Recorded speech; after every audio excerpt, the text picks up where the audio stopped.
कहल जाला कि हर इंसान के अंदर अच्छाई और बुराई दोनों होले, पर कबो बुराई इतना बढ़ जाले कि इंसान केहू के जान लेवे से भी ना कतराला। लेकिन सवाल ई हुए कि का एगो हत्यारा जन्म से ही हत्यारा होला, या हालात, जज्बात और दिमाग के उलझन ओकरा के मोड़ तक ले आवेले। आखिर का चलेला एगो किलर के दिमाग में, और का हर किलर एगो जानल पहचानल पैटर्न फॉलो करला? नमस्कार, ये हुए भोजपुरी मर्डर मिस्ट्री और हम ही शशांक आपके साथ में।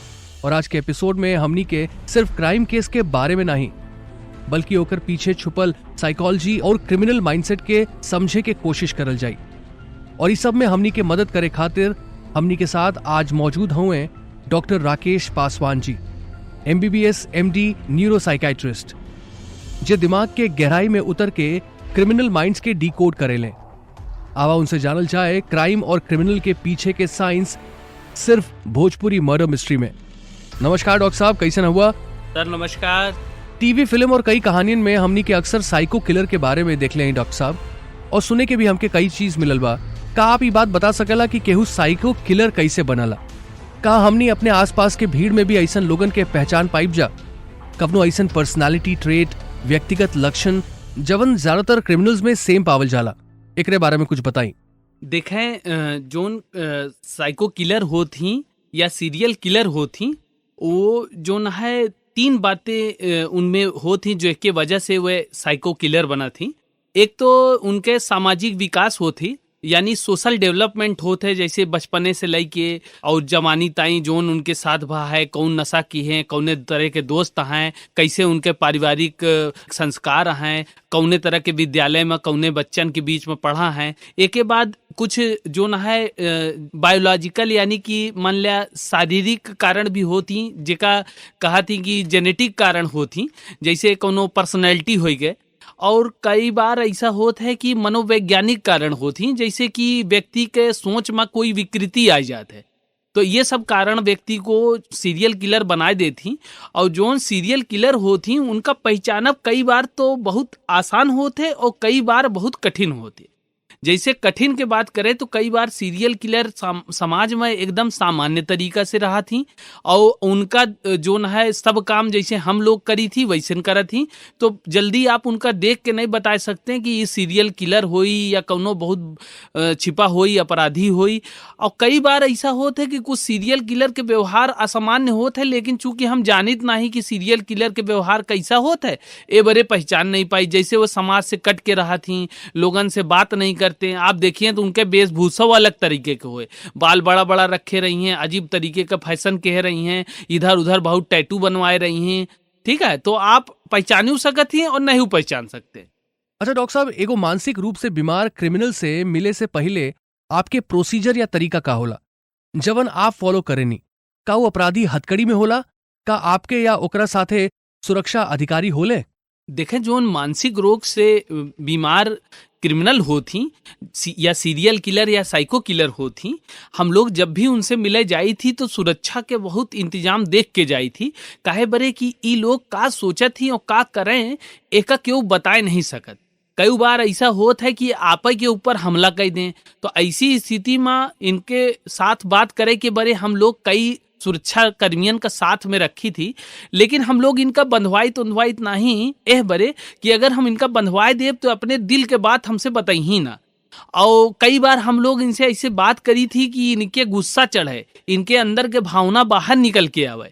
तो ऐसी स्थिति में हमका अपन सेफ्टी ध्यान दे के पड़त है, नहीं तो पता लगे हम ही के मिल के कूट दें तो का फायदा निकले। अच्छा डॉक्टर साहब, ये बताएं कि सबसे अजीब या डेंजरस केस या फिर पेशेंट अभी तक कवन रहल आपके लिए? उसे जुड़ल कवनो किस्सा अगर आप हमसे शेयर करल चाहें। देखें, जोन हमार केस है, जोन हम आपसे बतावा चाही थी, मान लिया उनके नाम मिस्टर एक्स है, हम घटना बताऊ तो आप जान जाइए। पूरे मान के चला कि इलाहाबाद के ये ऐसी घटना रही जोन पूरे उत्तर प्रदेश, पूरे भारत, पूरे विश्व में बहुत मशहूर भय रही। एमा एक जोन सीरियल किलर रहे, वो 14 से अधिक लोगन के मर्डर के हैं। मर्डर करे के बाद विभिन्न तरीका से उनका बॉडी का, शरीर का काटे हैं। ओके बाद कहा जाता है कि उनके जिगर के और दिमाग के जो है सूप बना के वह पियत रहे। और उनके सोच ही रही कि ओका पेय से उनके अंदर जो है बहुत ज़्यादा ताकत आई जाए, बहुत ज़्यादा गुण आई जाए। और ये घटना आप लोग जरूर सुने हुई हैं, अखबार में बहुत फेमस भय रही, ये पर एक पिक्चरों बनी ही और यही प्रयागराज के रहे वाला वह रहे। डॉक्टर साहब, ई क्रिमिनल्स के इलाज करे में का एगो डॉक्टर के मानसिक स्थिति पर भी प्रभाव पड़ला या फिर डॉक्टर भी थोड़ा बहुत असहज महसूस करेले? देखें, ऐसा जोन कैदी होती वहाँ जोन है मानसिक रोग के जोन डॉक्टर होती, जब वो इलाज करे जाती तो उनका दुई तरह के समस्या जोन है फेस करे के पड़त है।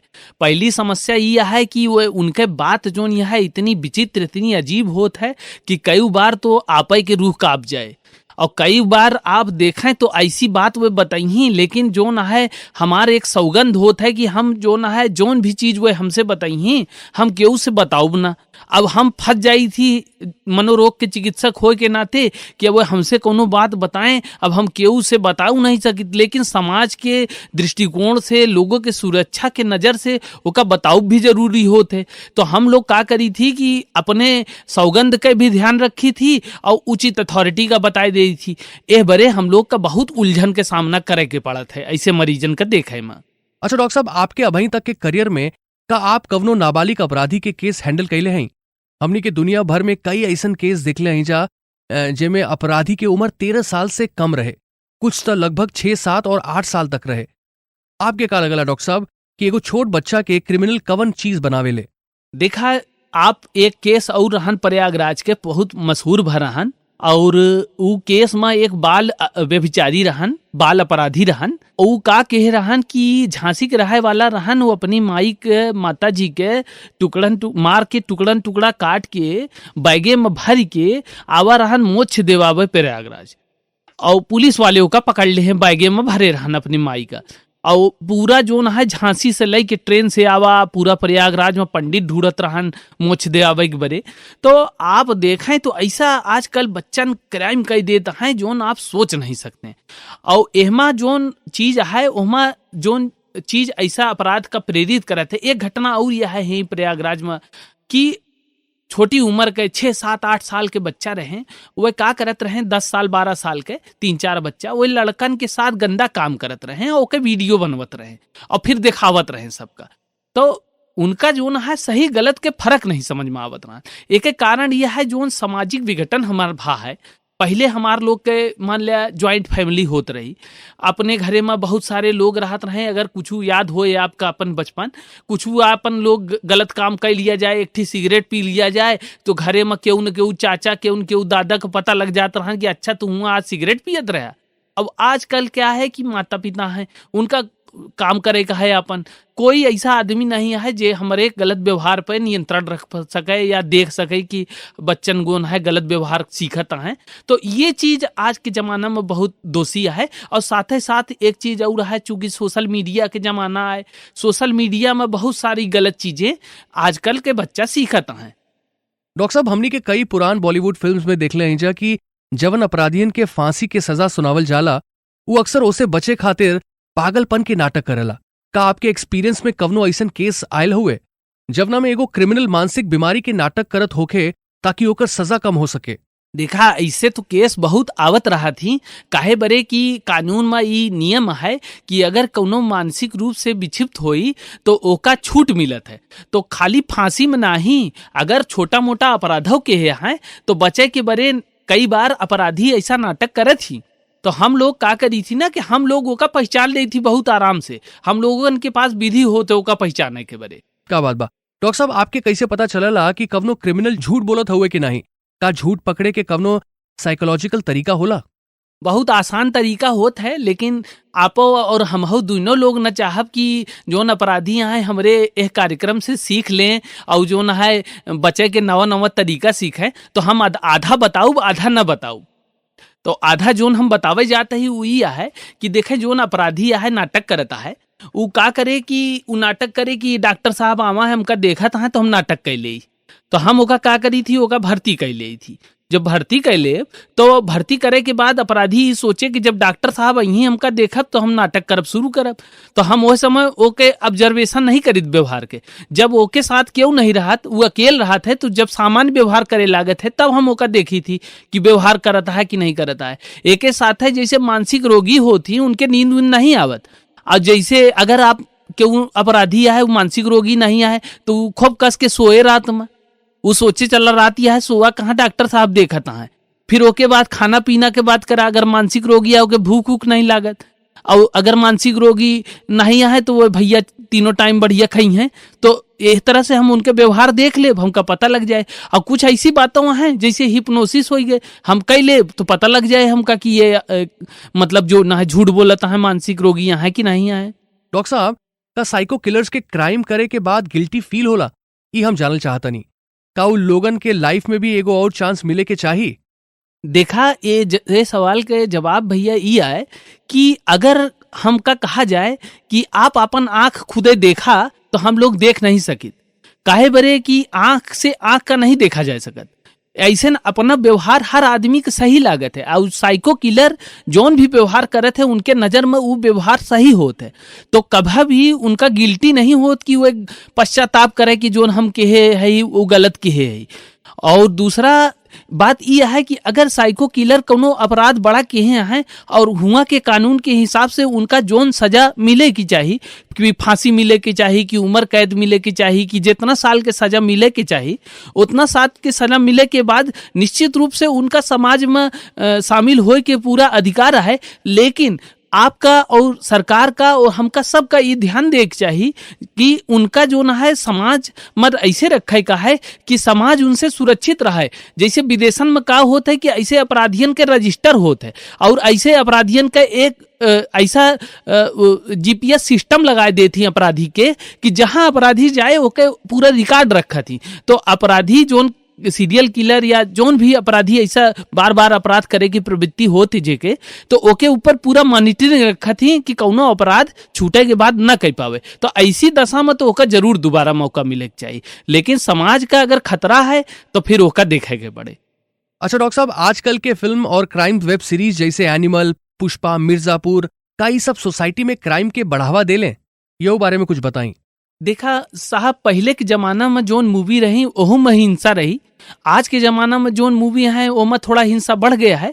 लेकिन जोन मुख्य मुद्दा है, मुख्य मुद्दा खाली सोशल मीडिया नहीं है या मूवी नहीं है। देखा, अगर कोनो बच्चा है वो गलत चीज सीखता है, तो जब अगर एक कुछ लोग हुई ही जो ओका बताई कि बेटा देखा ये चीज सही नहीं है, अगर ओके कोनो गलत भावना पैदा होता है, गलत नशा करता है, गलत लोगन के संगत करता है, तो ओका सही गलत बतावे वाले अगर लोग रही तो निश्चित रूप से ये वेब सीरीज और मूवी के जोन प्रभाव है ओके ऊपर ना पड़े। लेकिन अगर ओके पास कोनो ऐसा लोग नहीं है तो निश्चित रूप से ओके गलत प्रभाव ओके ऊपर पड़े। डॉक्टर साहब, आजकल सोशल मीडिया पे कुछ ऐसा वीडियो वायरल होला जवन काफी वायलेंट होला, कई वीडियोस भी लोगन के मेंटल हेल्थ के अफेक्ट करला। का आप ऐसा कवनो केस देख लें? अगर हाँ तो ये केस में ट्रीटमेंट अप्रोच का होले वो बताई हमके। देखें भैया, जैसे अभी प्रयागराज में कुछ समय पहले कुछ घटनाएं ऐसी हुई जेमा की किलिंग के वीडियो, मर्डर के वीडियो एकदम वायरल होएगा 2-3 घटना में। तो ओका हर एक उम्र के लोग देखें, बच्चों देखें, बड़ों देखें, बुजुर्गों देखें, जोन आज ताई यह तरह के घटना कबो सुने नहीं है, इस तरह के घटना पहली बार मोबाइल पे अपने देखें, तो निश्चित रूप से बहुत बड़े लोगों का ये चीज प्रभावित की। और हम आपका बताइए कि 15 दिन के अंदर ये घटना हो के वीडियो वगैरह वायरल हो के 15 दिन के भीतर में कम से कम 40 से 50 लोग हमारे पास आए जोन की पीटीएसडी की समस्या से पीड़ित रहे। पीटीएसडी में होता का कि जैसे आप कोनो डरावनी खतरनाक घटना से गुजरे तो ओके आपके दिमाग में ऐसा छाप छूट जाता है कि वह आपका बार बार दिखाई पड़े, वही आपका सपने में आए, वही आपके आंख जब खुली रहे तब आए, तो ऐसे आपके दिनचर्या एकदम प्रभावित हो जाए, आप कुछ कर न पाई हैं, वही घटना में आप प्रभावित रही हैं। एक छोटी बच्ची जो यहाँ है मान लिया 13-14 साल के रही, वो ऐसा प्रभावित हो गया ऐसे घटना से कि अपने अम्मा पापा दोनों का जो ना है ऑफिस जा ही नहीं दे 3-4 दिन, तो ओके अम्मा पापा जो ना है उसका इलाज के बारे ले आए कि दिखाई बहुत डर गया है, वो वीडियो गलती से चला ली से खेलत रही यूट्यूब पे। तो ऐसा घटना भय और ऐसी घटना से समाज पे बहुत नकारात्मक प्रभाव पड़त है। डॉक्टर साहब, हमनी के सोसाइटी मेंटल हेल्थ के नाम पर इतना काहे कतराले, और अगर केहू के मानसिक मदद की जरूरत हुए तो ओकरा के का करे के चाहिए? जरूरी बताई। देखें जोन मानसिक बीमारी होत है ओका लोग समाज में इतना नकारात्मक दृष्टिकोण से देखा थी, ओके लिए इतना स्टिग्मा या कलंक समझा थी कि डॉक्टर के पास जाए से सोचा थी कि लोग हमका पागल समझे लगे हैं। यही बड़े मानसिक रोग के इलाज नहीं करवाते और बढ़ जाते है, कई बार गलती से फिर आदमी से अपराध हो जाती। तो ऐसी स्थिति में भारत सरकार और उत्तर प्रदेश सरकार आपके लिए बहुत सारे निःशुल्क प्रबंध किए है। जैसे एक प्रबंध ई किए है कि एक हेल्पलाइन नंबर यह है 14 सरकार के, इस पर आप फोन करके ऑनलाइन सलाह ले सकत ही। और हर एक जिला के जिला अस्पताल में राष्ट्रीय मानसिक स्वास्थ्य के एक टीम यह है जोन आपका निःशुल्क मानसिक रोग का इलाज देता है, दवाई देता है। तो आप अपने मानसिक रोग का के लिए डरे ना, जाए इलाज करवावे। और सबसे बड़ी बात यह है एकदम आपका जो डिटेल है गोपनीय रहे, क्यों भी आदमी का ये चीज पता न चले कि आपका कोनो दिक्कत यह है। तो एकदम फ्री बाइंड हो के जाए और एकदम बढ़िया से इलाज कराए के समाज में अपन योगदान दें। डॉक्टर साहब, भोजपुरी मर्डर मिस्ट्री में आपन कीमती और महत्वपूर्ण इन्फॉर्मेशन शेयर करके हमनी के अवेयर करे खातिर आपके बहुत बहुत धन्यवाद बा। धन्यवाद। रेड पॉडकास्ट नेटवर्क और आप सुनत रहनी भोजपुरी मर्डर मिस्ट्री।